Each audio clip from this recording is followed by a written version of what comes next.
Mis gibi tereyağlı, fındıklı, fıstıklı, cevizli nasıl alırsınız kadayıf tatlınızı kıymetli seyircilerim? Buyurun birlikte hazırlayalım. Kek kalıbının içerisinde kadayıf tatlısı hazırlayacağım kıymetli seyircilerim. Bugün hazırlayacağım tatlı bademli olacak. Cevizli, fıstıklı hazırlayabilirsiniz. Fındıklı olur. Eldeki ve evdeki imkanlara göre. Efendim kadayıf tatlımız için burada 600 gram tel kadayıfımız var.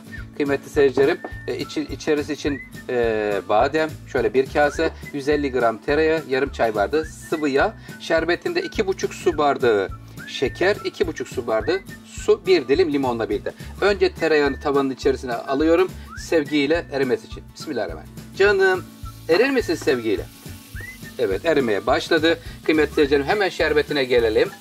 Kolay, böyle güzel, böyle gösterişli, farklı bir yöntemle hazırlanmış olacak. Sevgiyle 2,5 su bardağı toz şekeri tencerenin içerisine alıyorum. 15 dakika kaynatacağım. Bir dilim limonla birlikte biraz kıvamlanmış olacak kıymetli seyircilerim. Suda birebir ölçü. Eğer yoğun tatlı seviyorsanız şekeri 3 bardağı çıkarabilirsiniz. Canım benim. Özür dilerim tavanın. Çok özür dilerim, birazcık kenarından yandı, hakkınızı helal edin. Önceden zaman kazanayım diye açı vermişim ocağın ateşini. Azıcık yanından yaktı, şimdi kapattım.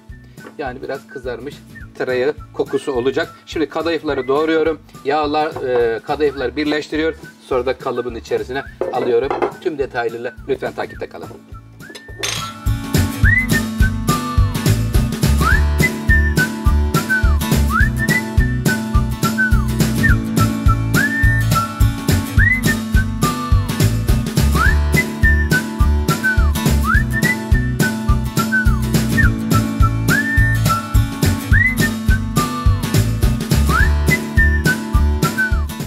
Kıymetli seyircilerim, içerisine badem veriyorum. Önce biraz kek kalıbının zeminine attım. Hafiften parmak uçlarıyla bastırdım. Bademini verdim. Tereyağı ve sıvı yağ ile yağlanmış olan kadayıfları ilave ediyorum. Aralarda fındık parçaları var Oktay Usta. Onlar nedir derseniz, önceden tatlıdan kalan kadayıflar da vardı. Onları da dahil ettim içerisine, israf olmasın diye. Onlardan kalanlar kıymetlerim. Şuradaki ilave 100 gram daha kadayıf aldım. Onlar biraz büyüktü. Onu ayırdım ki sadece üst bölümde yer alsın diye. Buradan sonra güzel bir baskı yapacağız. Şu an şerbetimiz kaynamaya başladı. 15 dakika şerbet kaynıyor kıymetli seyircilerim. 15 dakika sonra ocağın ateşini kapatacağım. Kadayıf şu anda üzerine güzelce iyice bastıralım, sıkışsın. Çünkü ters çevirdiğimizde dağılmasın diye söylüyorum. Güzelce baskısını yapacağız. Bir 5 dakika sonra hemen önceden ısıtılmış 180 derece fırın orta katın bir altını, zemine yakın olsun ki üstler yanıp zemini şuradaki kalın bölümler pişmemezlik yapmasın diye söylüyorum. Ondan sonra pişiriyor ve soğuk şerbetle özür dilerim, ılık şerbetle sıcak tatlıyı buluşturuyor.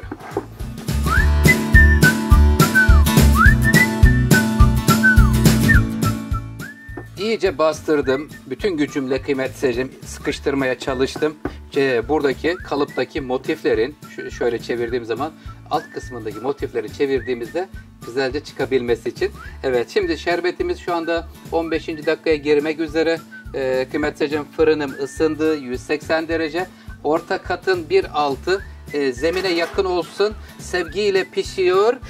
Şerbetimizin ateşini kapatıyorum. Tatlımız kızarınca buluşma anı olacak. Lütfen takipte kalın. Kanalıma abone olup destek olursanız çok sevinirim. Teşekkür ederim. Allah razı olsun.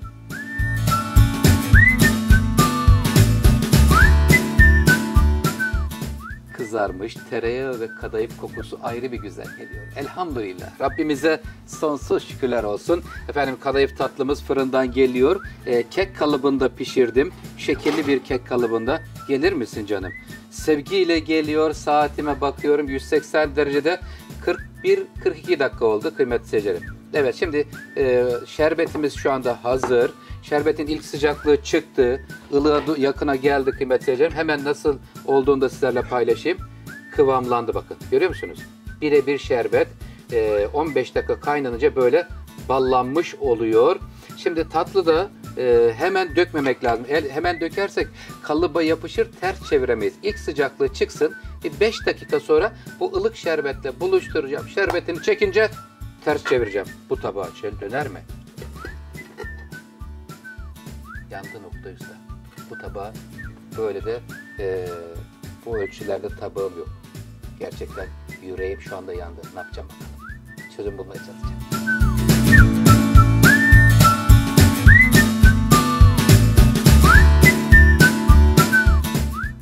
Kıymetli seyircilerim, şerbetini verdim. Bir 10 dakika geçti. Bayağı bir mutfağımda her yeri aradım. Çözüm bulmaya çalıştım. Böyle bir pasta altlı kağıdını yuvarlaklı kestim. Şöyle buradaki kadayıf tatlısına göre ayarlamaya çalıştım. Şöyle bir metot çıktı ortaya. İnşallah faydalı olur. Servis tabağı yerine de doğrama tahtasından yararlanacağım. Bismillahirrahmanirrahim. Evet efendim, şimdi ters çevirme vakti.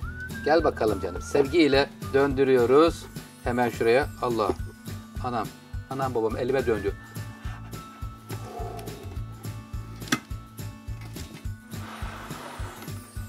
Neticesini hep birlikte merak ediyor ve kaldırıyorum. İnşallah iyi olur. Allah, sen yardım et ya Rabbi. Evet efendim, hemen kaldırıyorum. Sevgiyle ayrılıyor. Vay, alkışlarımızı alalım. Çok güzel olmuş. Mutfakta çareler bitmez. İşte heyecanlı bir andı kıymetli seyircilerim. Kalıbımız normalde bir kek kalıbı iken böyle bir kadayıf tatlısı sunum kalıbı oldu. Üzerlerine fıstık koyacağım. Fıstıklı mı istersiniz, sade mi istersiniz kıymetli seyircilerim? Nasıl buldunuz tatlımızı? Gayet güzel oldu. İnşallah en iyisini, en güzelini sizler için hazırlamaya çalışıyorum. Gayret gösteriyorum. Sizleri çok seviyorum. Sofralarınız bereketli olsun. Demleyin çayları. Oktay Usta'dan tarifler gelmeye devam ediyor efendim. Kanalıma abone olup destek olursanız çok sevinirim. Hoşça kalın, sağ kalın.